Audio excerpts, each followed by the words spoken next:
Welcome, Guilford. I'm Ashley Lynch. And I'm Millie Carter. And this was your week.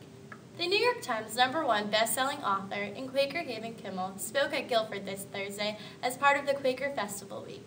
She is a lifelong Quaker and author of A Girl Named Zippy, The Solace of Leaving Early, The Used World, along with multiple children's books and memoirs, most of which have Quaker themes throughout. She gave a reading from her various works in the Carnegie Room in the Hague Library. Also included in Quaker Festival Week was a discussion with Quaker medical missionaries Bob and Hope Carter. The subject of the sit-down discussion in the hut was addressing the AIDS crisis. The Carters have been involved in missionary work in Africa since 1985, recently pioneering the Hope for AIDS program in Kenya, a program that helps churches respond effectively to the challenge of AIDS at the community level. The two are also on the medical staff at the Kijabi Hospital in Kenya, where Bob is a family medical consultant and Hope is a physician's assistant. The Guilford College Student Art Show opened yesterday on the second floor of Founders Hall. A celebration of Guilford's creative spirit, the show includes photography, paintings, pottery, and mixed media exhibits showcasing students' work. Students are encouraged to stop by any time to view the installation, as it will continue through the month. Last week, the Guilford College Theater Department debuted The Rivals, an 18th century comedy about courtship and rivalry amongst lovers, written by Richard Sheridan. Guilfordian writer Elaine Kellogg wrote, "The opening performance was a side-splitting, pure, unadulterated comedy. The play is riddled with puns and disguised characters to create a fast-paced comedic show. The performances will continue this weekend, with performances Thursday through Saturday from 8 to 10. Tickets are $3 and can be ordered online on the Theater Studies page on the Guilford website." In Guilford sports news, the women's volleyball team lost in their ODAC tournament match against Virginia Wesleyan 3-2. This comes after they beat Wesleyan 2 weeks ago 3-1. The men and women's cross-country teams will compete in the NCAA Division III Southeast Regional Tournament in Memphis on Sunday, after the men finished second in the ODAC Championship and the women finished sixth.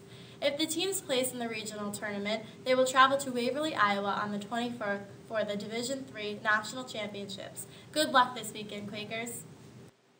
The Guilford College football team continued their winless season last week in a last-minute defeat against Catholic with a final score of 23-22. Guilford showed promise early on in the game with 2 unanswered touchdowns in the first quarter, but quickly gave up 2 in the second quarter while only earning a safety. With a score of 16-14 Guilford going into the second half, both teams kept tight defenses in the scoreless third quarter. Moving into the fourth quarter, Catholic made a field goal, making the score 17-16 with 8 minutes left in the game. With only 4 minutes left, Ben King scored a crucial touchdown for Guilford, raising optimism for the Quakers' first win, and the score to 22-17. Then, on the kickoff after the touchdown, Catholic ran it back for a 94-yard touchdown, making the score 23-22, which the Quakers couldn't overcome in the final minutes of the game. Now let's watch some highlights from the game. It's Krigo. Right side, he bubbles to the outside, Miles. Cuts back north-south, inside the 20. He's at the 10, 5. Touchdown, Krigo. Give that dog a ball. How do you do? From 34 yards out, Tommy, on 4th and short, Krigo bounced to the outside, did the rest on his own, broke a tackle or 2.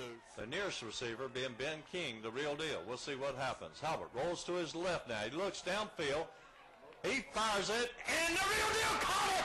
Touchdown! Give that dog a ball! And Tommy, that one was for 30 from 34 yards. Great protection but for Halbert, and King ran a superb route, found an opening down there on the 1-yard line. Halbert put it on the money, so you gave the Quakers another chance. Guilford's next match is Saturday, the 13th, at Emory and Henry. And that's all for this week's news. And be sure to stay tuned for next week's broadcast.